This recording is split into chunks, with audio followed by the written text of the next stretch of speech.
If in the land that the Lord your God is giving you to possess, someone is found slain, lying in the open country, and it is not known who killed him, then your elders and your judges shall come out, and they shall measure the distance to the surrounding cities. And the elders of the city that is nearest to the slain man shall take a heifer that has never been worked, and that is not pulled in a yoke. And the elders of that city shall bring the heifer down to a valley with running water, which is neither plowed nor sown, and shall break the heifer's neck there in the valley. Then the priests, the sons of Levi, shall come forward, for the Lord your God has chosen them to minister to him, and to bless in the name of the Lord. And by their word every dispute and every assault shall be settled. And all the elders of that city nearest to the slain man shall wash their hands over the heifer whose neck was broken in the valley, and they shall testify, Our hands did not shed this blood, nor did our eyes see it shed.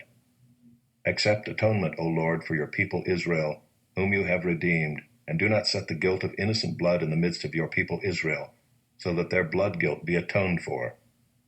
So you shall purge the guilt of innocent blood from your midst, when you do what is right in the sight of the Lord. When you go out to war against your enemies, and the Lord your God gives them into your hand, and you take them captive, and you see among the captives a beautiful woman, and you desire to take her to be your wife, and you bring her home to your house, she shall shave her head and pare her nails. And she shall take off the clothes in which she was captured, and shall remain in your house, and lament her father and her mother a full month. After that you may go into her, and be her husband, and she shall be your wife.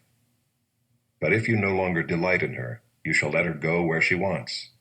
But you shall not sell her for money, nor shall you treat her as a slave, since you have humiliated her.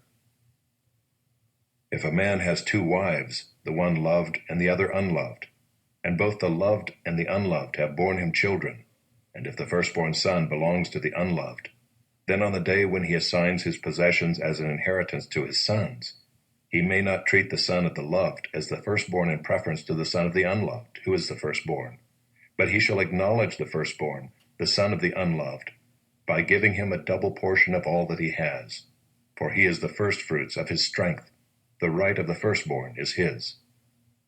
If a man has a stubborn and rebellious son who will not obey the voice of his father, or the voice of his mother, and though they discipline him, will not listen to them, then his father and his mother shall take hold of him, and bring him out to the elders of his city at the gate of the place where he lives. And they shall say to the elders of his city, This our son is stubborn and rebellious. He will not obey our voice. He is a glutton and a drunkard. Then all the men of the city shall stone him to death with stones. So you shall purge the evil from your midst, and all Israel shall hear and fear. And if a man has committed a crime punishable by death, and he is put to death, and you hang him on a tree, his body shall not remain all night on the tree, but you shall bury him the same day, for a hanged man is cursed by God. You shall not defile the land that the Lord your God is giving you for an inheritance. You shall not see your brother's ox or his sheep going astray, You shall not see your brother's ox or his sheep going astray, and ignore them. You shall take them back to your brother. And if he does not live near you, and you do not know who he is, you shall bring it home to your house, and it shall stay with you until your brother seeks it. Then you shall restore it to him. And you shall do the same with his donkey, or with his garment, or with any lost thing of your brother's, which he loses and you find. You may not ignore it. You shall not see your brother's donkey or his ox fallen down by the way, and ignore them. You shall help him to lift them up again. A woman shall not wear a man's garment, nor shall a man put on a woman's cloak. For whoever does these things is an abomination to the Lord your God. If you come across a bird's nest in any tree or on the ground, with young ones or eggs, and the mother sitting on the young or on the eggs, you shall not take the mother with the young. You shall let the mother go, but the young you may take for yourself, that it may go well with you, and that you may live long. When you build a new house, you shall make a parapet for your roof, that you may not bring the guilt of blood upon your house, if anyone should fall from it. You shall not sow your vineyard with two kinds of seed, lest the whole yield be forfeited, the crop that you have sown, and the yield of the vineyard. You shall not plow with an ox and a donkey together. You shall not wear cloth of wool and linen mixed together. You shall make yourself tassels on the four corners of the garment with which you cover yourself. If any man takes a wife and goes into her and then hates her and accuses her of misconduct and brings a bad name upon her, saying, I took this woman, and when I came near her, I did not find in her evidence of virginity, then the father of the young woman and her mother shall take and bring out the evidence of her virginity to the elders of the city in the gate. And the father of the young woman shall say to the elders, I gave my daughter to this man to marry, and he hates her. And behold, he has accused her of misconduct, saying, I did not find in your daughter evidence of virginity. And yet this is the evidence of my daughter's virginity. And they shall spread the cloak before the elders of the city. Then the elders of that city shall take the man and whip him, and they shall fine him 100 shekels of silver, and give them to the father of the young woman, because he has brought a bad name upon a virgin of Israel. And she shall be his wife. He may not divorce her all his days. But if the thing is true, that evidence of virginity was not found in the young woman, then they shall bring out the young woman to the door of her father's house, and the men of her city shall stone her to death with stones, because she has done an outrageous thing in Israel, by whoring in her father's house. So you shall purge the evil from your midst. If a man is found lying with the wife of another man, both of them shall die, the man who lay with the woman and the woman. So you shall purge the evil from Israel. If there is a betrothed virgin, and a man meets her in the city and lies with her, then you shall bring them both out to the gate of that city, and you shall stone them to death with stones, the young woman because she did not cry for help, though she was in the city, and the man because he violated his neighbor's wife. So you shall purge the evil from your midst. But if in the open country a man meets a young woman who is betrothed, and the man seizes her and lies with her, then only the man who lay with her shall die. But you shall do nothing to the young woman. She has committed no offense punishable by death.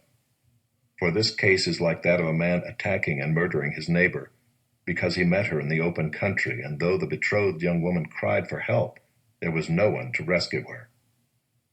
If a man meets a virgin who is not betrothed, and seizes her, and lies with her, and they are found, then the man who lay with her shall give to the father of the young woman 50 shekels of silver, and she shall be his wife, because he has violated her. He may not divorce her all his days.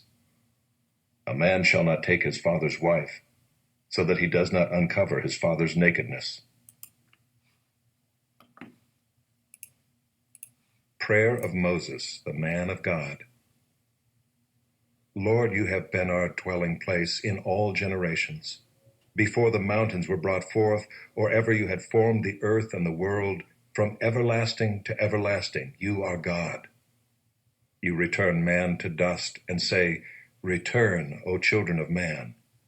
For 1,000 years in your sight are but as yesterday when it is past, or as a watch in the night. You sweep them away as with a flood. They are like a dream, like grass that is renewed in the morning. In the morning it flourishes and is renewed. In the evening it fades and withers. For we are brought to an end by your anger. By your wrath we are dismayed. You have set our iniquities before you, our secret sins in the light of your presence. For all our days pass away under your wrath. We bring our years to an end like a sigh. The years of our life are 70, or even by reason of strength, 80. Yet their span is but toil and trouble. They are soon gone, and we fly away. Who considers the power of your anger and your wrath according to the fear of you? So teach us to number our days, that we may get a heart of wisdom. Return, O Lord. How long? Have pity on your servants. Satisfy us in the morning with your steadfast love, that we may rejoice and be glad all our days. Make us glad for as many days as you have afflicted us, and for as many years as we have seen evil. Let your work be shown to your servants, and your glorious power to their children. Let the favor of the Lord our God be upon us, and establish the work of our hands upon us.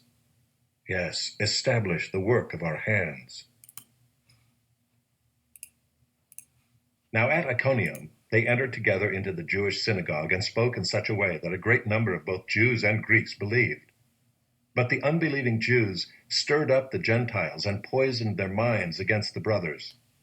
So they remained for a long time, speaking boldly for the Lord, who bore witness to the word of his grace, granting signs and wonders to be done by their hands.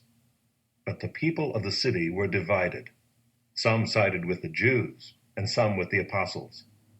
When an attempt was made by both Gentiles and Jews, with their rulers, to mistreat them and to stone them, they learned of it and fled to Lystra and Derbe, cities of Lycaonia, and to the surrounding country, and there they continued to preach the gospel. Now at Lystra there was a man sitting who could not use his feet. He was crippled from birth and had never walked. He listened to Paul speaking, and Paul, looking intently at him and seeing that he had faith to be made well, said in a loud voice, "Stand upright on your feet." And he sprang up and began walking. And when the crowd saw what Paul had done, they lifted up their voices, saying in Lycaonian, "The gods have come down to us in the likeness of men." Barnabas they called Zeus, and Paul Hermes, because he was the chief speaker. And the priest of Zeus, whose temple was at the entrance to the city, brought oxen and garlands to the gates, and wanted to offer sacrifice with the crowds. But when the apostles Barnabas and Paul heard of it, they tore their garments and rushed out into the crowd, crying out, "Men, why are you doing these things?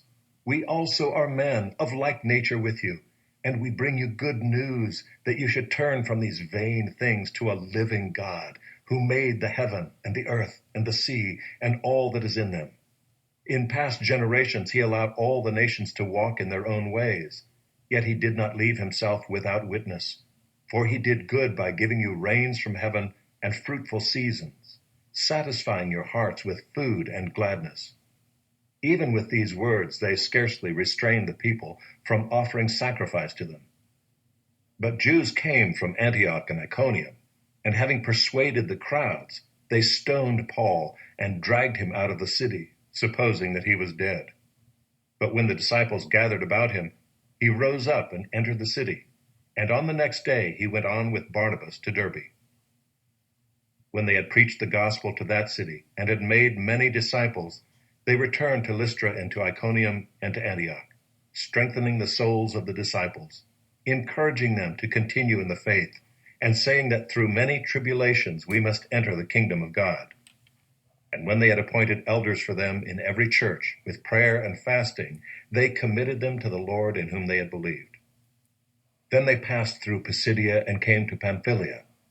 And when they had spoken the word in Perga, they went down to Attalia, and from there they sailed to Antioch, where they had been commended to the grace of God for the work that they had fulfilled.